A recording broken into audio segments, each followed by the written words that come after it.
శ్రీ పరమాత్మనే నమః. అందరికీ నమస్కారం. ఈ రోజు శ్రీమద్ భగవద్గీతలోని ద్వితీయ అధ్యాయమైన సాంఖ్య యోగంలోని 34వ శ్లోకము అకీర్తిం చాపి భూతాని కథయిష్యంతి దేవ్యయాం సంభావితస్య చ కీర్తిః మరణాదతిరిచ్యతే. భావం: శ్రీకృష్ణుడు అర్జునుడితో ఇలా పలికిను: ఓ అర్జున, జనులు నిన్ను పిరికివాడు మరియు పారిపోయిన సైనికుడు అని అంటారు. ఒక గౌరవప్రదమైన వ్యక్తికి అపకీర్తి అనేది మరణము కన్నా ఘోరమైనది.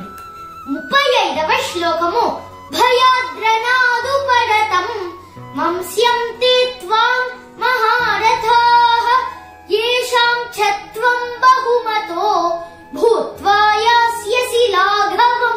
భావం: శ్రీకృష్ణుడు అర్జునుడితో ఇంకా ఇలా పలికెను: ఓ అర్జున, ఏ మహారథుల దృష్టిలో నీవు గొప్పవాడివో వారు నీవు యుద్ధభూమి నుండి భయంతో పారిపోయావనుకుంటారు.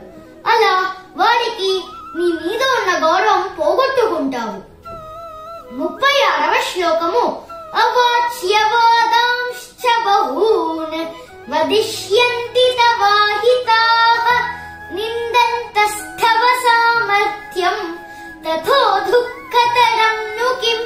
భావం: శ్రీకృష్ణుడు అర్జునుడితో ఇంకా ఇలా పలికింది: ఓ అర్జున, నీ శత్రువులు నిన్ను అపకీర్తి పాలు చేసి క్రూరమైన మాటలతో అవమానిస్తారు. దానితో నీ గొప్పతనం చులకనైపోతుంది. అయ్యో, ఇంతకంటే ఎక్కువ బాధాకరమైన విషయం ఇంకేమన్నా ఉందా? ఓం శ్రీ పరమాత్మనే నమః.